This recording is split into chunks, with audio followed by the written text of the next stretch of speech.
Muitíssimo bom dia! Começa mais um dia de leitura da palavra, mais um dia onde a gente vai ler a Bíblia, vamos mergulhar na presença de Deus, mergulhar naquilo que a palavra quer nos ensinar no dia de hoje. Bom dia para você que está chegando, que Deus te abençoe sobrenaturalmente, você que já está ligado aí nesse começo de dia, que Deus possa nos abençoar em nome de Jesus. Chegamos ao 10º dia, 10% da leitura a gente já fez, hein?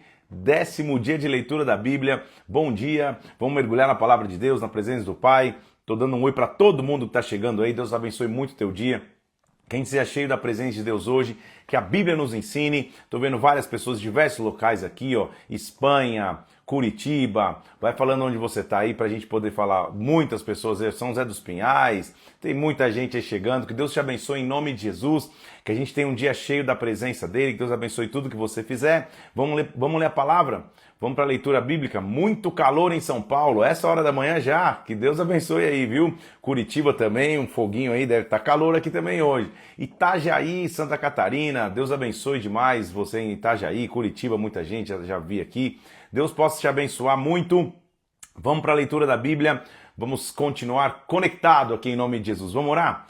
Pai, eu oro em nome de Jesus Cristo para que o Senhor venha e fale conosco aqui, Senhor, para que o Teu Espírito Santo nos guie, nos conduza, meu Deus, para que nós possamos ouvir a Tua voz, meu Pai, e que através da Tua voz nós tenhamos direção, alimento, nós tenhamos revelação, Senhor. Fala conosco nas Escrituras, eu te peço, em o nome do Senhor Jesus eu oro, Deus, em o nome do Senhor Jesus Cristo.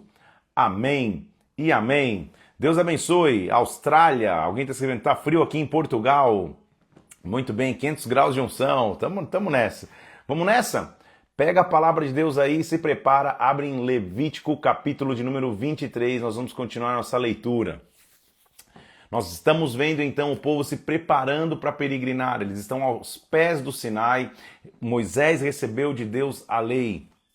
Importante fazer uma menção aqui, que líder que é Moisés, hein gente? Que baita líder que é Moisés. Um homem que escuta diretamente de Deus, um homem que lidera o povo. Como já te disse, não há nenhum versículo bíblico de gratidão, que o povo falou, Moisés, obrigado por você ter feito o que está fazendo. Não há. Pelo contrário, constantemente ele tinha que lidar com o povo reclamando, cornetando, dizendo que, poxa, por que ele tinha tirado eles do Egito para sofrer no deserto. Ele lidava com os confrontos, com as reclamações, mas era um homem que ouvia direto de Deus, ouvia da face de Deus. Há um registro bíblico, inclusive, que você já leu também, que quando ele desce do monte, depois de ter recebido a lei, as tábuas da lei, e recebido toda a lei que a gente está vendo aqui, o rosto dele brilhava, ou seja, o rosto dele expressava a glória de Deus. Então, isso nos ensina como líder. Se você quer ser um líder, você tem que expressar a glória de Deus, você tem que gastar tempo no monte, na presença do Pai, no monte, talvez fisicamente, mas no monte de oração, no teu tempo de oração todos os dias, no tempo de leitura da palavra todos os dias. Não dá para você querer ser um líder e ter uma vida rasa no Evangelho. Não dá para você querer ser um líder e ter uma vida de não leitura da palavra. Um líder de uma congregação, um líder de um ministério, um líder de pessoas, ele tem que buscar a presença de Deus. Na verdade, todo mundo tem. Mas se você decidiu liderar, a barra subiu um pouco mais, a barra ficou um pouco mais alta. Se você decidiu pastorear, então, aí nós vamos ver hoje aqui que nível de consagração você tem que ter. Vamos nessa então? Pegue Levítico capítulo 23, vamos ler o que Moisés mesmo escreveu. Além de ser um excelente líder, ele escreveu o Pentateuco, os 5 primeiros livros da Bíblia, a autoria de Moisés, tudo que a gente tem de história, de padrão, de revelação nos 5 primeiros livros da Bíblia surgiu deste homem. Que personagem admirável do Antigo Testamento. Fazendo uma conjectura, imaginando, há personagens bíblicos que pessoas dizem, poxa, eu gostaria de dar um abraço nesse no céu. Moisés, para mim, tá neles. O dia que eu estiver lá no céu, eu vou olhar Moisés, cara, parabéns, viu? Você peregrinou o povo. Que homem de Deus, que homem posicionado com o Senhor foi Moisés. Pega a palavra de Deus aí, então. Em Levítico capítulo 23, nós vamos começar a falar das festas solenes mais uma vez. Deus, como forma de aliança com o seu povo, durante o ano estabeleceu comemorações, celebrações, festas. Elas serviam para que o povo se lembrasse em cada estação de como Deus cuidou, de como eles tinham aliança com Deus. Fiz até um resumo aqui dessas festas para você poder, juntamente comigo, ler e a gente estudar. Olha o resumo dessas festas aqui. Primeiro que ele vai falar está no capítulo 23, versículo 3. 6 dias trabalhareis, e no sétimo será o sábado de descanso solene. Santa convocação, nenhuma obra fareis, é sábado do Senhor em todas as vossas moradas. Então, a primeira festa, ou comemoração, ou celebração é o Shabat, é o sábado. Semanalmente, então, no sétimo dia se descansa, no sétimo dia não se faz nada. Para um agricultor, para um cara que vivia na terra, vivia da produção da terra, não fazer nada é uma demonstração de confiança. Então já falamos sobre isso, minha intenção aqui não é falar de linha doutrinária nenhuma. Jesus Cristo é o nosso sábado, então eu creio que hoje não é mais o guardar um dia da semana em específico, mas é o guardar o seu descanso e confiança em Deus. Como que esse sábado se reflete para nós hoje? Para mim o domingo é inegociável. Domingo você tem que estar na igreja em algum lugar, você tem que ir no teu culto aí na tua cidade, no teu país, se você está conectado, você tem que estar no culto na igreja aqui. Domingo é dia de você consagrar o Senhor, de você buscar Deus. Talvez você trabalhe os domingos, então você vai consagrar o Senhor um outro dia de busca, mas você tem que consagrar o Senhor, mostrar que na tua agenda não é que Ele tem espaço, na verdade Ele faz a tua agenda. Então o primeiro é o Shabat, a festa, o dia do descanso. Na sequência, versículos 5 e 6, ele vai falar no primeiro mês, ao 14 do mês, no crepúsculo da tarde. Essa é Páscoa ao Senhor. Páscoa ao Senhor. Então você vai celebrar a Páscoa juntamente com a festa dos pães asmos. E aos 15 dias desse mês é festa dos pães asmos ao Senhor. 7 dias você come pães asmos. Então celebrava-se a Páscoa e aí ficava 7 dias comendo os pães asmos, os pães sem fermentos. Então, primeiro é o sábado, depois a Páscoa e a festa dos pães asmos. Tinha uma outra celebração que a gente chamava de... eu achando que eu estou lá na época. Que eles chamavam de primícias. Versículo 10 do capítulo 23. Fala aos filhos de Israel, quando você entrar na terra que eu te dou e você fizer a sua colheita, traga o molho das primícias ao sacerdote. De novo, não vou entrar em linhas doutrinárias, há pessoas que entendem e fazem isso até hoje, mas o resultado era, você fez a tua colheita, traga a primícia, entrega a primícia na mão do sacerdote. Era uma maneira de abençoar o sacerdote também, que vivia integralmente no cuidado do templo. Então trazia-se as primícias para esse sacerdote. Isso era um costume ali daquela época. Vamos lá, continua aqui. De novo, capítulo 23, versículo 15 e 16, diz assim, olha... Conte uns para os outros, desde o dia imediato ao sábado, desde o dia que você trouxe o molho da oferta movida, conte 7 semanas inteiras. Ou seja, depois de 49 dias, 7 semanas inteiras, 50 dias depois, celebrava-se o Pentecostes. Pentecostes, ou o que também pode ser chamado de Festa das Semanas. 50 dias depois, traga uma nova oferta de manjares ao Senhor. Então é a festa do Pentecostes. Então 50 dias depois da Páscoa, Pentecoste. 50 dias após essa oferta das primícias, tinha a festa das semanas, então, que é a festa do Pentecostes. Logo depois, então, celebrava-se como se fosse a entrada de uma nova estação.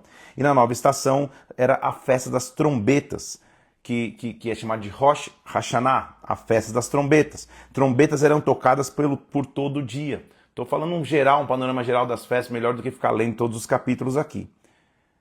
Também o capítulo 23, lá no versículo 27, fala de um dia importante. Diz assim, versículo 27 do capítulo 23. Aos 10 deste mês, sétimo, será dia da expiação. Tereis santa convocação, afligireis a vossa alma, trareis ofertas. É o dia da expiação. Lembra do Yom Kippur, o dia do perdão? Neste dia, a gente já leu ontem, o sumo sacerdote entrava no Santíssimo Lugar para fazer expiação, primeiro por si e depois por todo o povo. Dia da expiação, Yom Kippur. O versículo 33 e 34 do capítulo 23 diz assim, disse mais o Senhor a Moisés, fala aos filhos de Israel, aos 15 dias deste mês será a festa dos tabernáculos. Essa era a festa das colheitas. Então você tinha a festa do Pentecoste, festa das semanas, e depois lá na frente você tinha a festa das colheitas. 7 dias o povo ficava em tendas para lembrar da sua peregrinação do deserto. Tá bom? Essa era a festa das colheitas, festa dos tabernáculos, Sukkot, a festa das tendas. Eu vou acelerando o tempo aqui, saindo um pouco da ordem, só para fazer o cronograma geral das festas. No capítulo 25, no versículo 2 até o versículo 4, a gente vai aprender sobre o ano do descanso.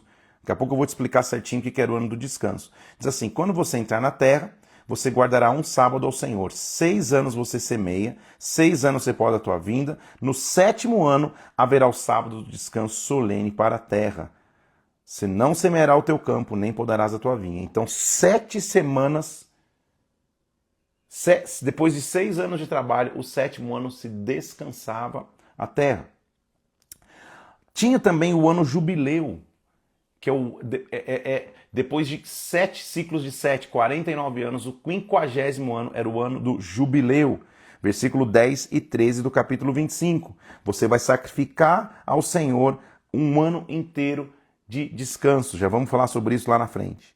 Também, lá na frente, a gente vai aprender o que era a festa da lua nova, que era celebrada no primeiro dia do mês, como um dia de descanso, só para você anotar aí. Existia uma outra festa, eu já estou fazendo a lista de todos aqui para você poder ver melhor. A festa do Hanukkah, é a festa das luzes, festa da dedicação. Celebrava-se a purificação, a redenção e a rededicação do templo que havia sido profanado pelos sírios. Isso lá na frente, só vai anotando para você fazer a lista de uma vez só.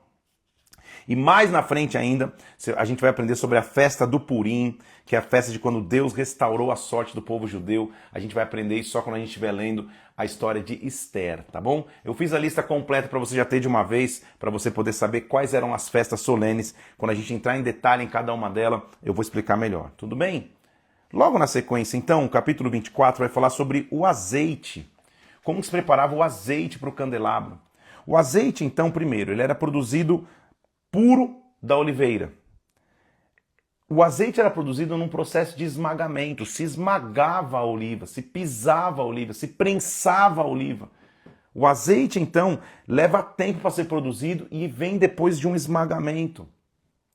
Isso é sim uma analogia do que o próprio Jesus Cristo sofreu. Depois de um tempo na terra, ele foi esmagado no Getsemane. Nós vamos falar sobre isso lá na frente. Mas é um símbolo para nós também. O azeite, a unção, ele vem de um período de entrega, de busca e às vezes até de lutas. As lutas que atravessamos gerem em nós um novo azeite, gerem em nós um novo óleo. Ele está mostrando como se produzia o azeite para o tabernáculo. E olha o que ele está dizendo no versículo 1 do capítulo 24.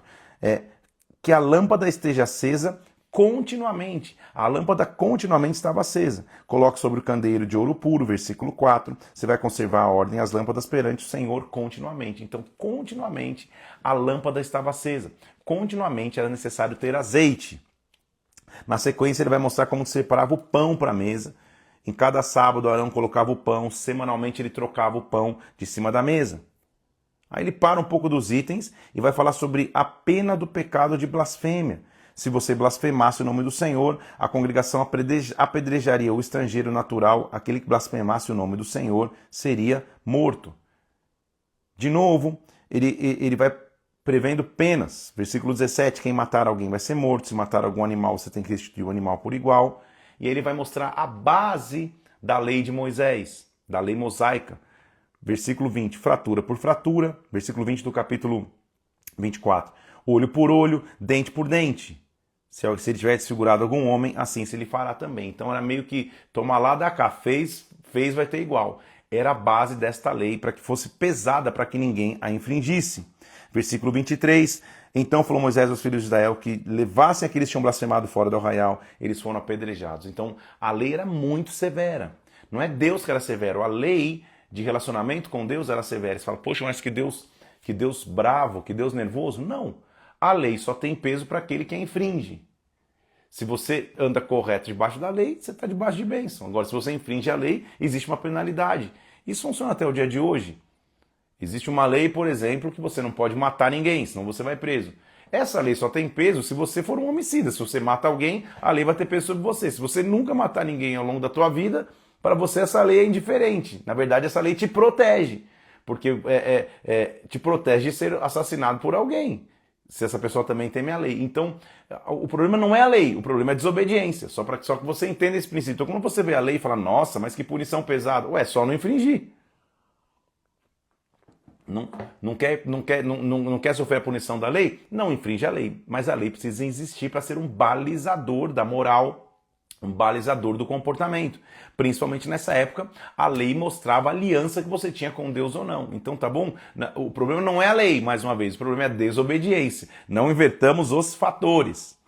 O capítulo 1 mostra sobre o ano do descanso, que eu já falei. Quando você entra na terra, 6 anos você semeia no campo. No 7º ano haverá o sábado de descanso solene para a terra. Um sábado ao Senhor. Não semearás o teu campo, nem podarás a vinha. Será o ano de descanso solene para a terra. Então, aí eu vejo dois princípios. O princípio de sustentabilidade, não adianta você só ficar explorando a terra e sem que ela descanse. E o segundo e principal, o princípio de confiança. Como que você diz para um agricultor que trabalha a terra, para ele não trabalhar durante um ano? O que ele faz nisso? Como que ele se sustenta? Ele tem que confiar em Deus a sua confiança, o seu sustento. O que acontecia sobrenaturalmente é que no sexto ano se colhia o dobro, para que no sétimo você pudesse descansar. Então quem confia em Deus, quem descansa em Deus, sempre vai ver seu resultado. Um dos exemplos interessantes para mim é que há uma rede nos Estados Unidos de fast food que eles não abrem aos domingos, o que seria um dos dias mais agitados, porque as famílias não estão trabalhando, sairiam fora para comer. Eles estão fechados, porque o dono entendeu lá atrás que esse é um dia consagrado ao Senhor. Ele fisicamente quis mostrar isso. E sobrenaturalmente, eles faturam nos sábados e na semana o dobro do que as outras redes faturariam. Eu já li sobre isso, depois um dia pesquisa sobre essa rede americana que eles fecham aos domingos, são fechados, closed on Sunday, são fechados aos domingos, eles não abrem. Aqui em Curitiba ouvi também falar de uma rede de supermercados que não abre aos domingos, justamente pelo mesmo princípio. E fisicamente abrindo ou não, aí há uma aliança desse empreendedor, dono da rede de mercados ou dono da rede de restaurantes, com Deus. Mas o importante é que ele está mostrando a confiança ao Senhor. Isso é muito importante para que você não fique de segunda a segunda só querendo produzir resultado de trabalho com as suas mãos sem descansar em Deus. Então, em algum momento, descansa em Deus. Mais interessante ainda do que um ano de descanso depois de 6, o que eu já mostrei aqui. Melhor vou colocar uma mesinha aqui. Era o ano. Deixa aqui, pronto. Era o ano sabático. O ano do descanso e o ano do perdão. O ano que nós chamamos do jubileu. Depois de 7 ciclos de anos, ou seja, depois de 49 anos, o 50º ano, o ano 50, era o ano do jubileu. No jubileu, muitas coisas maravilhosas aconteciam. Versículo 10 do capítulo 25. Santificareis o ano 50, o ano 50º, você vai proclamar liberdade na terra a todos seus moradores. O ano do jubileu será para vós e vos tornarei cada um a sua possessão, cada um a sua família. Eu fiz umas anotações aqui. Olha o ano do jubileu, gente, que coisa importante que o ano do jubileu trazia. No ano do jubileu, se você era escravo, você ficava livre. Se você estava endividado, você estava perdoado. Escravos endividados e pessoas que perderam as suas posses ganhavam as posses de novo. Então imagina o quanto o ano do jubileu era esperado. O ano do jubileu, na verdade, então, é o ano do recomeço. É quando você tem a chance de começar de novo. Então, se você estava escravo, depois de 49 anos, você ficava livre. Se você se endividou, as dívidas eram perdoadas. Se você perdeu suas posses, as posses eram devolvidas. Então, o ano do jubileu é o ano do recomeço, é o ano do perdão. Você há de lembrar comigo que Isaías, se você não lembra, você vai ler comigo. O profeta Isaías disse que aquele que viria iria pregoar o ano aceitável do Senhor. Jesus Cristo é o nosso jubileu, Jesus Cristo é o nosso perdão da dívida, Jesus Cristo é o nosso ano aceitável, mas o ano aceitável é isso aqui, é o ano do perdão. Interessante ainda demais é a gente ver, aí você vai ler tudo certinho, o que ele vai falar sobre as regras do jubileu, mas é mais ou menos isso, ó. Segundo os números do seu ano, desde o jubileu, você comprarás o teu próximo, você devolverá o teu próximo, você vai restituir. O ano do jubileu é um ano de restituição, é um ano do recomeço. No versículo 17, olha que interessante, ele vai começar a prever os relacionamentos interpessoais justos, os relacionamentos comerciais justos. Olha o que ele está dizendo no versículo 17. Não oprimirás o vosso próximo. Cada um, porém, teme a Deus, porque eu sou o Senhor vosso Deus. Então, versículo 21, eu vos darei a minha bênção no 6º ano, para que dê fruto por 3 anos. Lembra que eu te falei?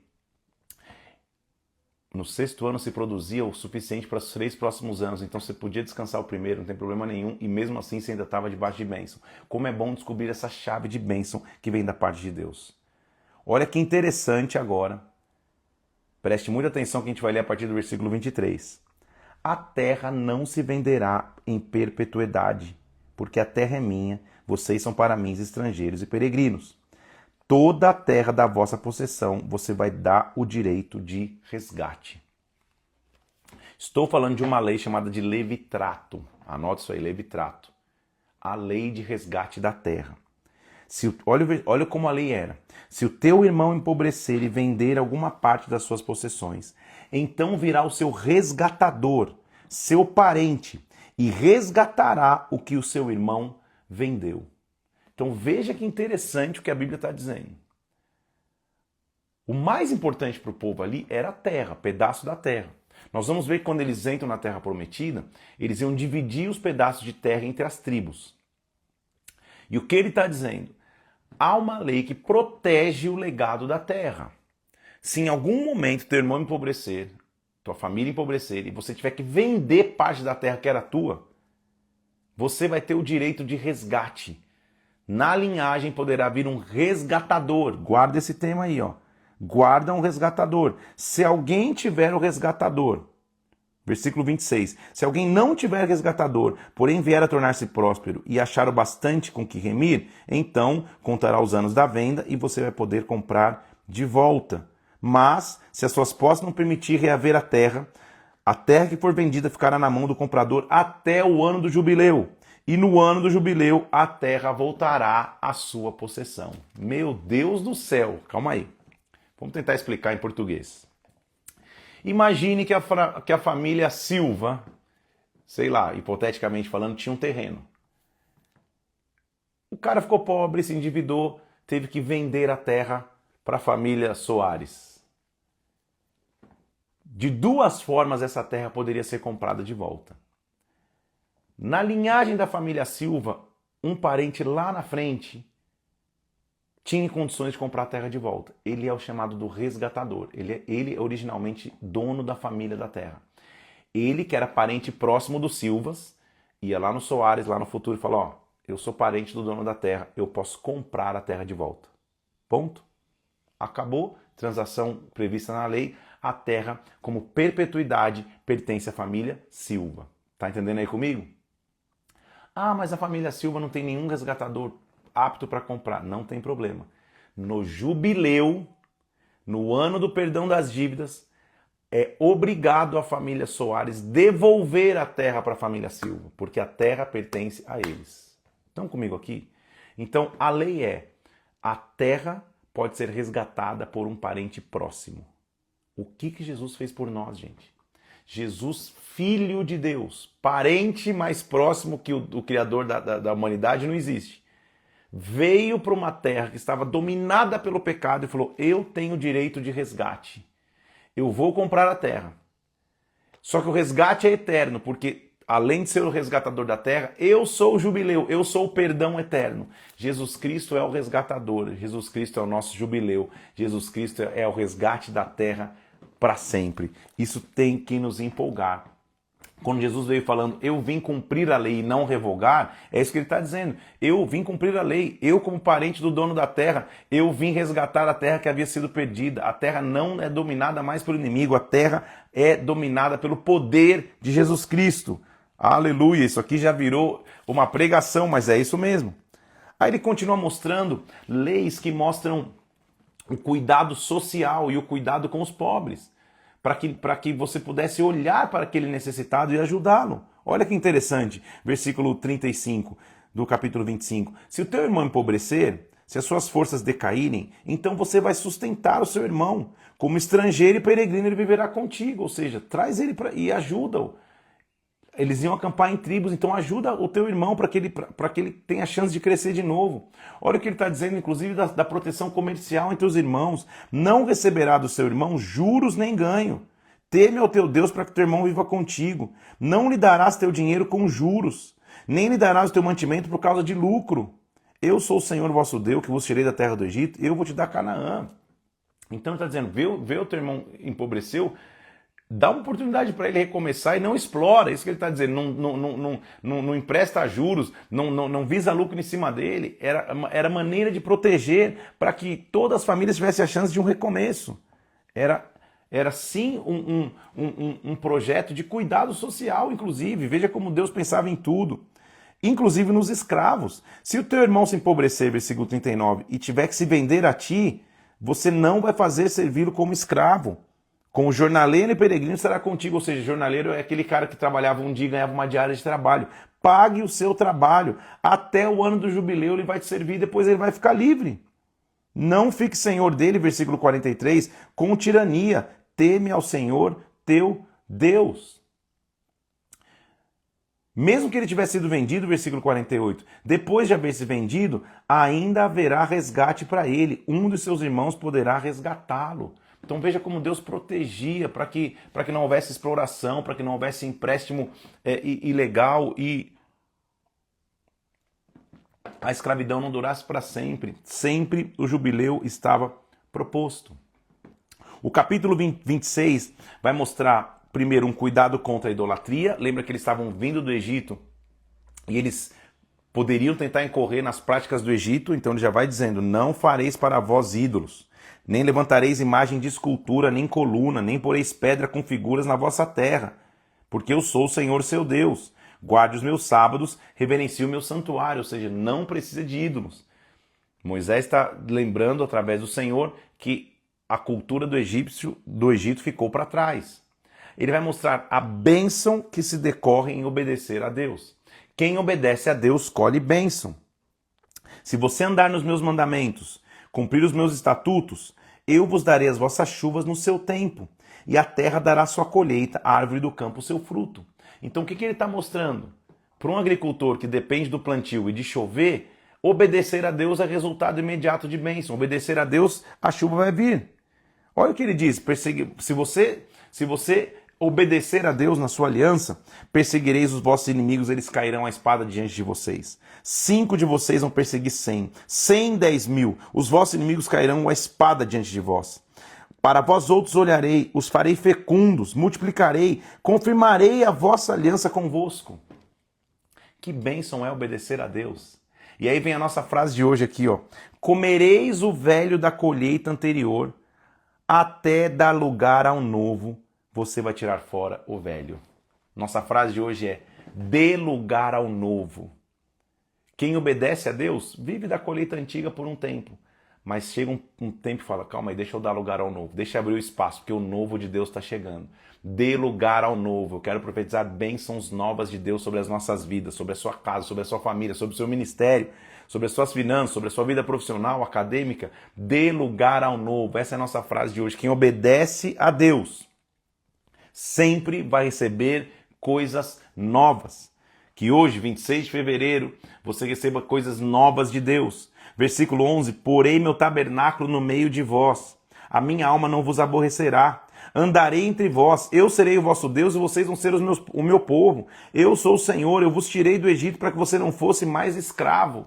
Então que benefício é obedecer a Deus? Quando você obedece a Deus, ele está prometendo resultado da colheita, derrota dos inimigos, força para guerrear, bênçãos novas de Deus e presença constante de Deus. Quem não quer isso? Quem não quer bênção nova de Deus e presença constante? Então dê lugar ao novo. Obedeça a Deus. Contudo, uma aliança depende de condicionais. Se eu obedeço a Deus, a gente acabou de ver a colheita. E se eu desobedeço? Se você não me ouvir, versículo 14, não cumprir os meus mandamentos, se você rejeitar os meus estatutos a ponto de você não cumprir e violar minha aliança, então eu virei sobre vós com terror, com tísica, com febre, com lustre você vai perder o brilho dos olhos. Olha que interessante isso. Vai fazer desaparecer o lustre dos teus olhos, vai definhar a vida. Você vai semear a sua semente debalde, ou seja, vai semear para nada, porque os vossos inimigos a comerão. Olha que a desobediência faz, gente. A desobediência traz enfermidade e terror. O pecado faz perder o brilho nos olhos. Meu Deus, que coisa forte. Faz a vida definhar. Você semeia, mas quem colhe não é você. Não escolha o pecado. Meus irmãos, como pastor há mais de 20 anos, como é triste ver alguém que se entrega ao pecado sem arrependimento, que se entrega ao pecado e oculta pecados na sua vida. Essa pessoa perde o brilho do olhar. como eu vi pessoas sendo mudadas, transformadas, mudando história, mudando comportamento, famílias sendo destruídas quando há pecado e não há arrependimento, quando há pecado e a ocultação desse pecado. O brilho no olhar some, é o que a Bíblia está dizendo. Essa é a maldição da desobediência. Olha o que ele está dizendo. Se ainda assim você não me ouvir, eu vou te castigar, eu vou quebrar a vossa soberba e a vossa força, versículo 19. Olha o versículo 20. Debalde se gastará a vossa força. Debalde, ou seja, vai ser em vão o esforço. É isso que ele está dizendo. Porque a terra não dará colheita, as árvores não darão fruto. Improdutividade é o resultado da desobediência. Olha o versículo 25. Trarei sobre vós espada vingadora da minha aliança. Vocês vão ajuntar nas vossas cidades, mas a peste vai estar no meio de vocês. Quando eu vos tirar o sustento do pão, 10 mulheres cozerão o vosso pão num só forno. Ou seja, vai ser um momento de dificuldade. Ele está prevendo a maldição da desobediência. De novo, reduzirei, versículo 31, as vossas cidades a deserto, assolarei os vossos santuários. Todos os dias a assolação descansará, porque não descansou nos vossos. Sábados, quando habitavas nelas, você vai forçosamente ter que descansar. Não porque você quer em Deus, mas porque você vai ficar improdutivo. Então, de novo, nossa, que Deus nervoso, que Deus mal. Não! O problema não é a lei, o problema é a desobediência. Desobedeceu, você vai colher as consequências. Andou em correção, você vai viver a bênção. Essa é a nossa escolha. Vai ter um versículo lá na frente do Deuteronômio que vai falar: escolhe hoje, vida ou morte, bênção ou maldição. Então, dê lugar ao novo, é a frase de hoje, dê lugar às bênçãos de Deus. Como é maravilhoso ver um Deus que é redentor. Porque ele vem descendo a lenha, mostrando, olha, isso tudo aqui, essa lista vai acontecer de maldição se você desobedecer. Mas ele sempre deixa um escape. Versículo 40. Se vocês confessarem a sua iniquidade e a iniquidade dos seus pais, na infidelidade que cometeram contra mim, como também confessarem que andaram contrariamente comigo, então, versículo 42, me lembrarei da minha aliança com Jacó, da minha aliança com Isaque, da minha aliança com Abraão, e da terra me lembrarei. Por amor deles, versículo 45, me lembrarei da aliança com seus antepassados que tirei da terra do Egito. Deus é um Deus de amor. E mesmo quando ele está falando das duras penas da desobediência, ele deixa um canal de escape. Se você confessar, se você se arrepender, eu vou me lembrar da aliança que eu tenho para contigo. Eu quero falar com você que está hoje aí. Só você sabe como anda a tua vida. Só você sabe se tem algum pecado oculto aí, se tem alguma desobediência na tua história. Você, na real, sabe. Você pode fingir para todo mundo, mas você, na real, sabe. Se tem, antes que a colheita de maldição venha, se arrepende, confessa, ora ao Senhor, se entrega e se reconsagra novamente para Ele. Que hoje seja o seu jubileu, que hoje o novo de Deus aconteça sobre a tua vida, que hoje o perdão de Deus chegue em nome de Jesus. Dê lugar ao novo. O capítulo 27 termina o livro de Levítico, onde ele está falando sobre os votos particulares, como que cada um podia fazer os seus votos e particularmente cumpri-los. Então, vou ler aqui para você o que eu anotei. Ele vai mostrando, olha, se você fizer um voto a respeito de pessoas, assim é o seu voto. E como que você vai fazer o voto? Se você é mulher, se você é homem, como que você tem? E aí, o importante de fazer o voto é não mudá-lo ao Senhor, é o que a gente tem que extrair. Versículo 10. Não mudará, não o trocará por bom por mal, mal por bom, porque se de algum modo trocar animal por animal, um ou outro serão santos. Ele está falando, fez o voto? Cumpre o voto. Essa é mais ou menos o resumo do capítulo 27, do 1 até o 15. Se você votar um campo, um resgate do campo, a mesma coisa.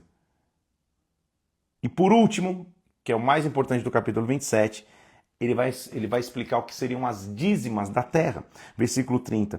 Todas as dízimas da terra, quanto os cereais do campo, são ao Senhor. Dízima era a 10ª parte, os 10%. Interessante a gente estar aprendendo isso hoje, no dia 10 de 100, no 10% da nossa leitura.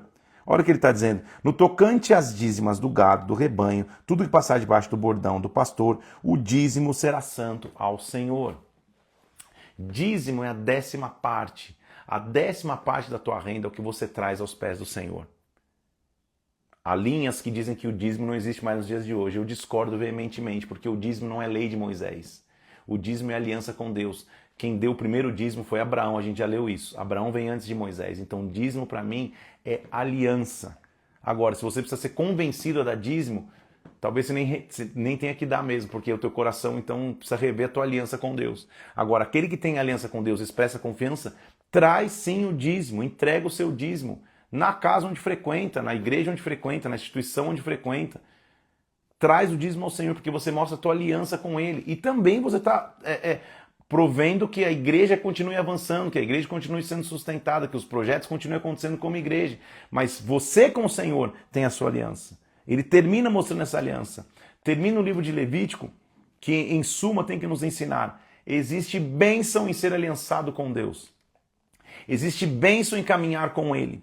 Existe bênção em ter um Deus que pensa em cada detalhe da lei para que eu esteja protegido.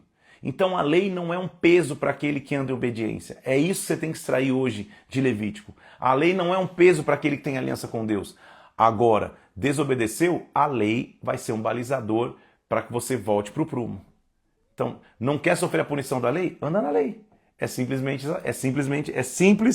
mas ao mesmo tempo complexo. Anda em aliança com Deus. Nós vamos agora para o quarto livro da Bíblia. Vamos para Números. Abra lá comigo. Números, na verdade, poderia até ser chamado de, no original, no deserto. Números é a narrativa da viagem e a viagem vai começar. O povo saiu do Egito, atravessou o Mar Vermelho e está agora acampado aos pés do Sinai. Moisés recebeu a lei, descreveu a lei em Levítico, que a gente leu aqui com bastante calma, e agora Números vai ser dividido em duas sessões. Aquilo que Deus falou com o seu povo aos pés do Sinai e o que Deus foi falando com o seu povo na peregrinação entre o Sinai e Moabe, que antecede a entrada na Terra Prometida. Então, Números poderia ser originalmente, entre aspas, no deserto, os relatos da viagem, os relatos do que Deus fez. E a primeira coisa que a gente vai notar em Números é que Deus vai transformar uma geração de agricultores em pessoas preparadas para a guerra. Antes eram agricultores, cultivavam plantas e legumes e verduras. Antes eram pecuaristas, pastores de rebanhos, cuidavam de animais. Agora Deus vai preparar o povo para a guerra. O que ele está mostrando? Para viver a promessa de Deus, eu tenho que cultivar, tenho que trabalhar, tenho que ter aliança com Deus, mas eu também tenho que estar pronto para guerrear. Deus vai me dar força para a batalha do dia a dia, me dá força para a batalha da guerra. Você que está assistindo essa live aqui, possivelmente você está indo para o trabalho, ou está indo para o estudo, ou daqui a pouco, terminado essa live, você vai tomar rápido um café, tomar o seu banho e vai guerrear. Vai guerrear, vai trabalhar, vai cultivar. É isso, tá? Então, a primeira coisa que Deus faz, então, ao iniciar o livro de Números, é Ele manda levantar um censo em Israel. Ele manda fazer uma contagem. Vamos entender de 20 anos para cima quem são os homens aptos para a guerra.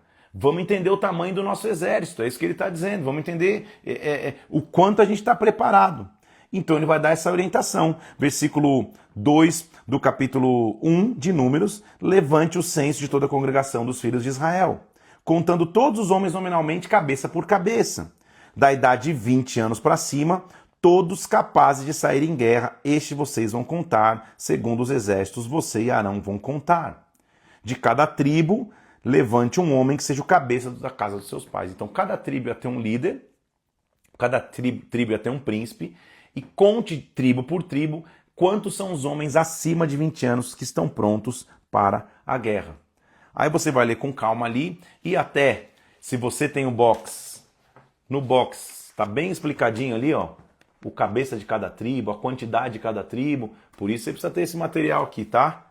Esse devocional, porque lá tá bem detalhado, não dá para entrar nesses detalhes. Tá aqui, ó.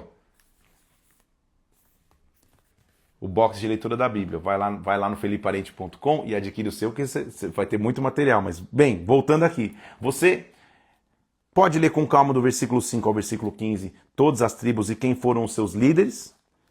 E de novo, no capítulo inteiro, você vai ver nominalmente, cabeça por cabeça, quantos foram contados por tribos. De cada tribo você vai ver as quantidades. E no final você vai ver, no versículo 46, quantos homens estavam prontos para a guerra. Todos os contados foram 603.550. Então, 603.550 homens estavam preparados para guerrear.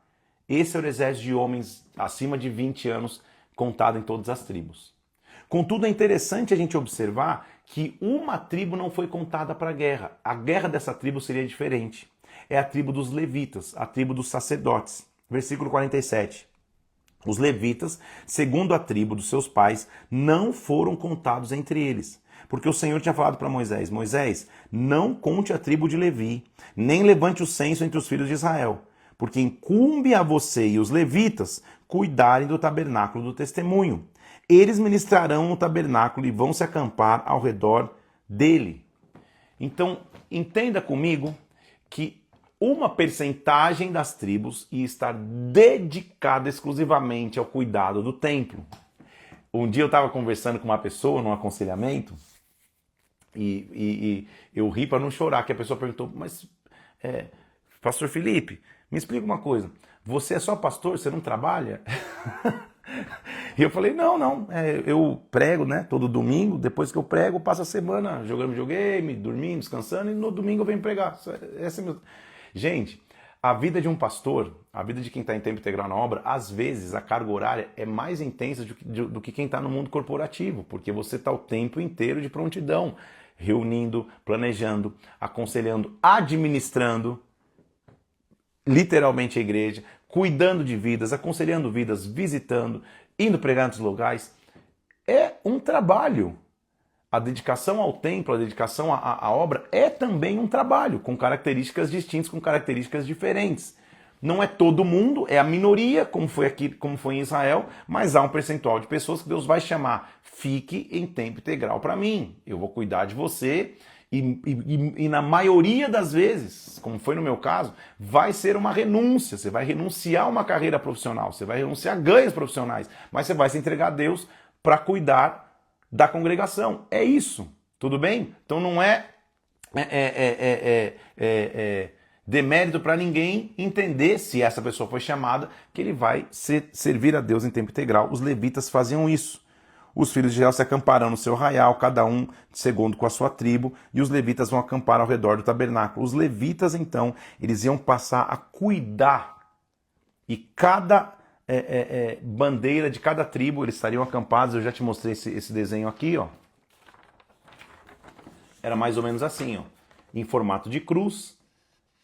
Todas as tribos acampariam, e os levitas acampariam ao redor do tabernáculo. Tá vendo? Então, Benjamim, Manassés, Efraim, Gade, tá vendo? Tá vendo todos aqui, ó?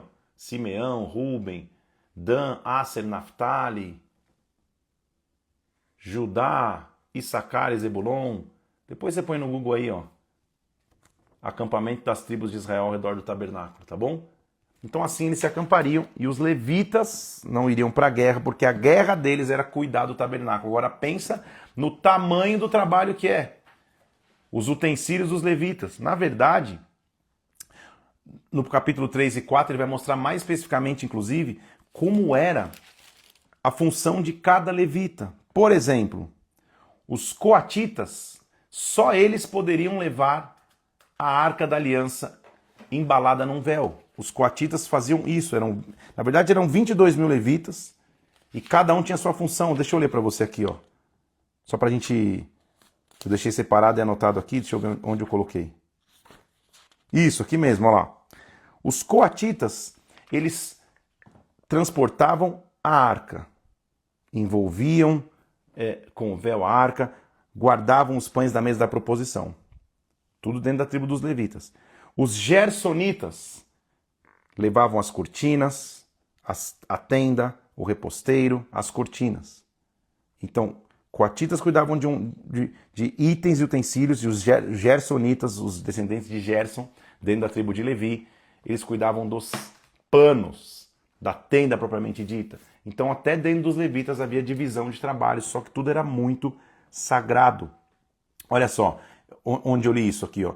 No versículo 25 do capítulo 3, os filhos de Gerson vão levar o tabernáculo, a tenda, as cortinas, versículo 26, o reposteiro. Versículo 27, os filhos de Coate Versículo 31, os filhos de Coate vão levar a arca, a mesa, o candelabro, os altares. O príncipe da tribo de Levi vai ser Eleazar, filho de Arão, sacerdote. Ele vai ter a superintendência de todos no santuário, ou seja, Eleazar cuidava de tudo, Arão era o sumo sacerdote. Eleazar era o líder e organizava. Você imagina o tamanho, gente, do trabalho que era. Quando levantava esse acampamento, o protocolo que o sacerdote tinha que ter para embalar as coisas, para cuidar das coisas, para embalar tudo certinho, os panos, os utensílios, imagina o que era montar e desmontar essa tenda. Então o trabalho do levita era gigantesco.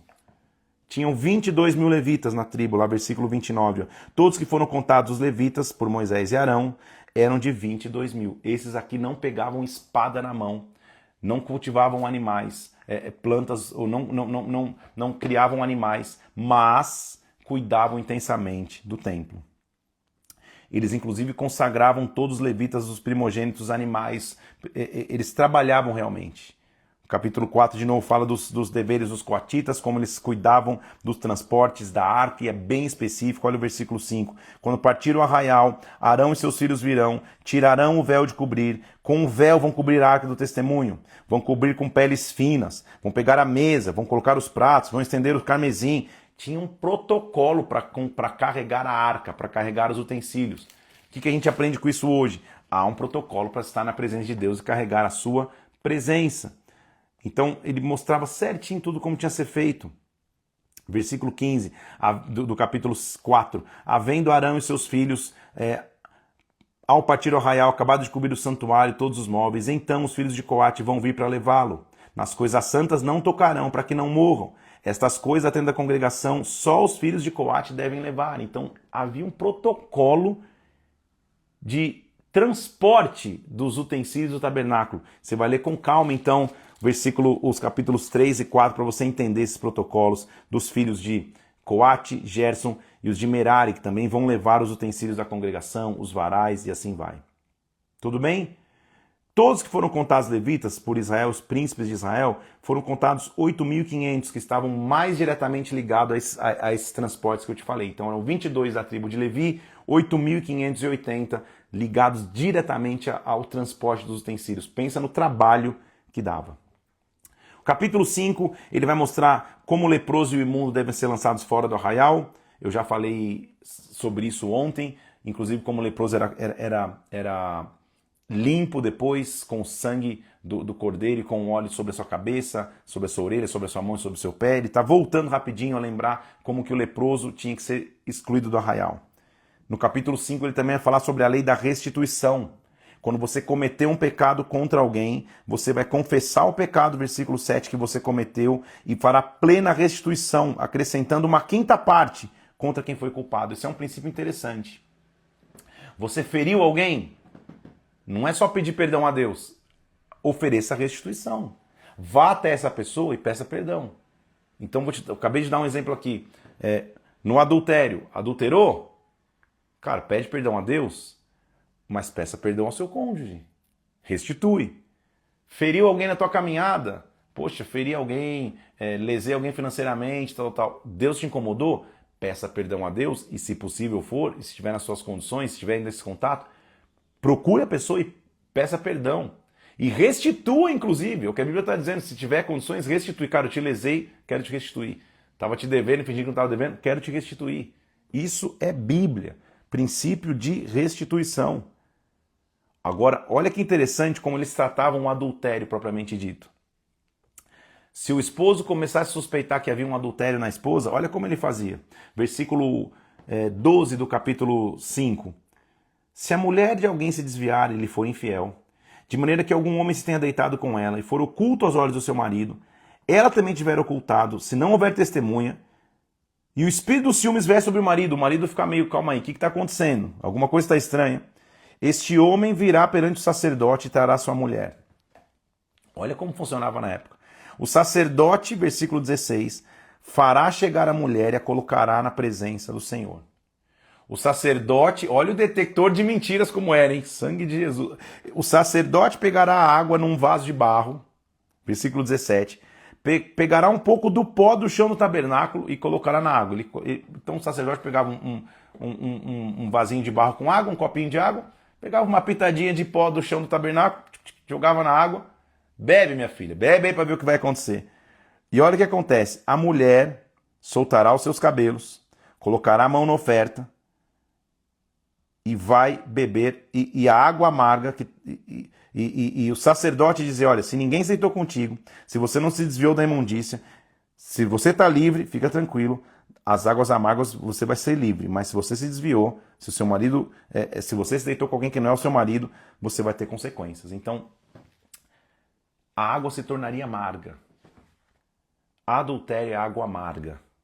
Vamos refletir um pouco aqui. É óbvio que aqui ele está falando mais da mulher, porque era uma sociedade predominantemente, não vou dizer machista, mas que olhava ao homem.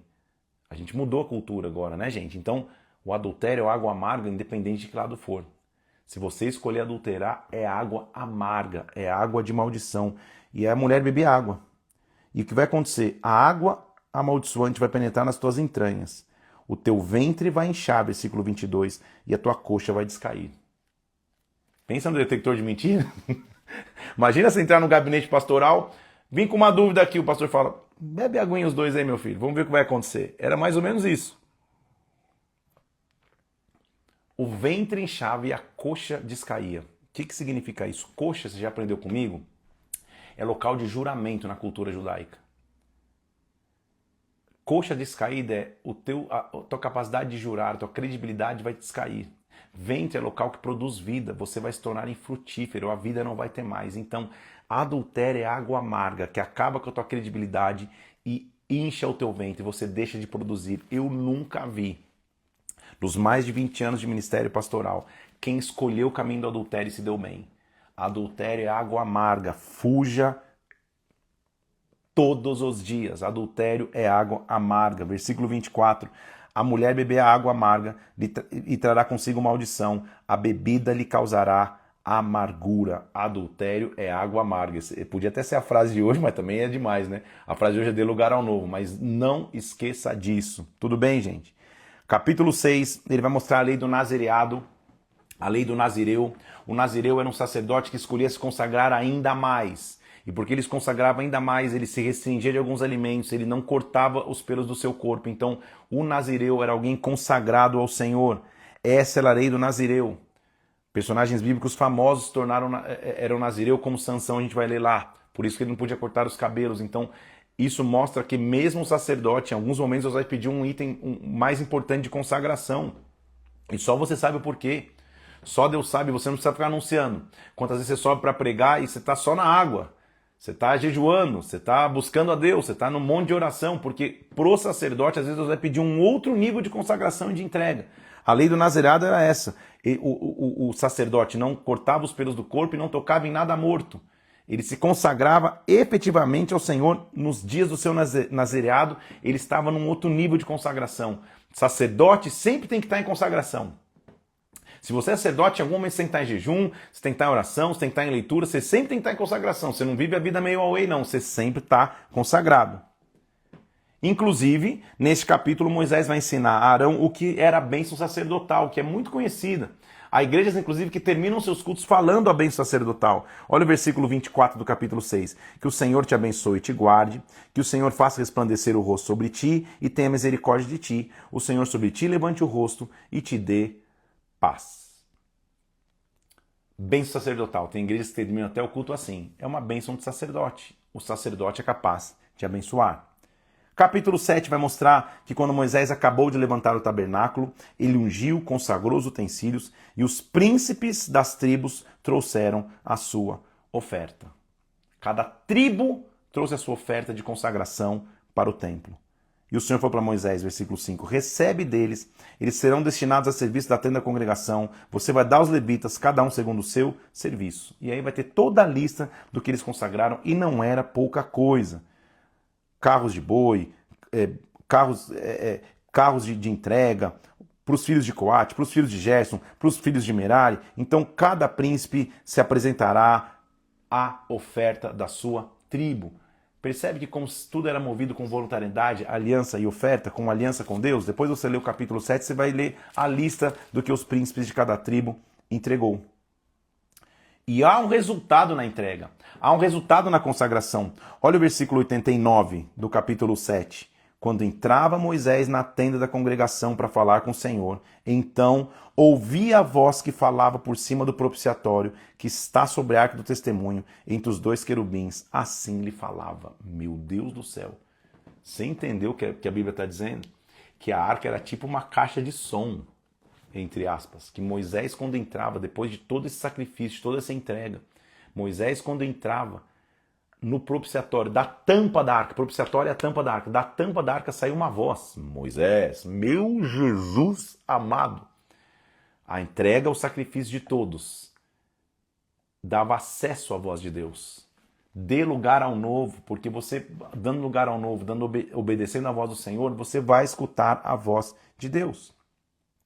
Ele vai mostrar, inclusive, como as lâmpadas estavam acesas.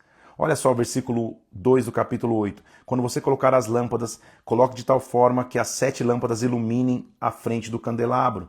Assim Arão fez, colocou lâmpadas de frente do candelabro. O candelabro era feito de ouro batido, era 35 quilos de ouro só o candelabro, uma peça só, um ouro batido, desde o pedestal até as suas flores. E o Senhor, de acordo com o que o Senhor mostrou a Moisés, a lâmpada permanecia sempre acesa. Ele vai dedicar uma sessão do capítulo 8 para mostrar como que os levitas foram consagrados. O Senhor falou para Moisés, versículo 6, pega os levitas do meio dos filhos de Israel e purifica-os. Assim você vai fazer purificá-los. Primeiro, lave-os com água da expiação sobre todo o corpo. Passe navalha sobre o seu corpo. Lave as suas vestes, se purificarão. Então eles raspavam todo o seu corpo, se purificavam. Pegue os levitas, versículo 9, faça-os chegar perante a tenda da congregação. Ajunte a congregação dos filhos de Israel. Todo Israel via a consagração dos levitas. Então, impõe as mãos sobre eles e apresente os levitas como oferta perante o Senhor. Que bênção, gente. Quando a gente unge novos pastores, quando a gente unge diáconos, presbíteros, é o que a gente está fazendo perante toda a congregação, a gente está ungindo, só não tem a navalha para passar na cabeça. Graças a Deus, né, irmãs? Mas é consagrado. Levita é uma posição de consagração. Depois disso, os levitas colocam a mão sobre os novilhos e apresentam sacrifícios.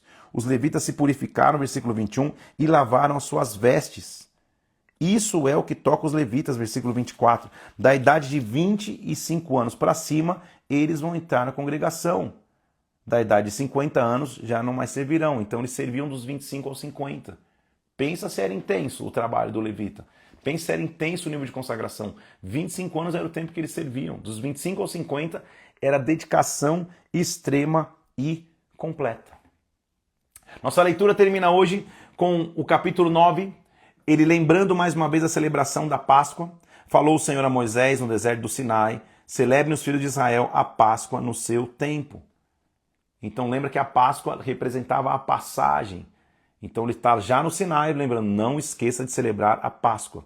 Eles vão celebrar a Páscoa de novo, e quando eles celebram a Páscoa, versículo 15, no dia em que foi levantado o tabernáculo, a nuvem cobriu o tabernáculo, a saber, a tenda do testemunho.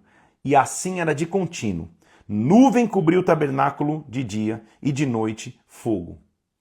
Quando a nuvem se erguia, os filhos se colocavam em marcha. Quando a nuvem parava, os filhos acampavam. Segundo o mandato do Senhor acampavam, segundo o mandato do Senhor partiam. Por todo o tempo em que a nuvem parava sobre o tabernáculo, permaneciam acampados. Dê lugar ao novo. Tenha a nuvem como referência. A nuvem está parada? Eu estou acampado. A nuvem se moveu? Deus, a nuvem está movendo. Eu vou dar lugar às coisas novas que o Senhor tem para mim. Então, versículo 21. Às vezes a nuvem ficava desde a tarde até a manhã. Quando pela manhã a nuvem se erguia, marchavam. Quer de dia, quer de noite, erguendo-se a nuvem, partiam.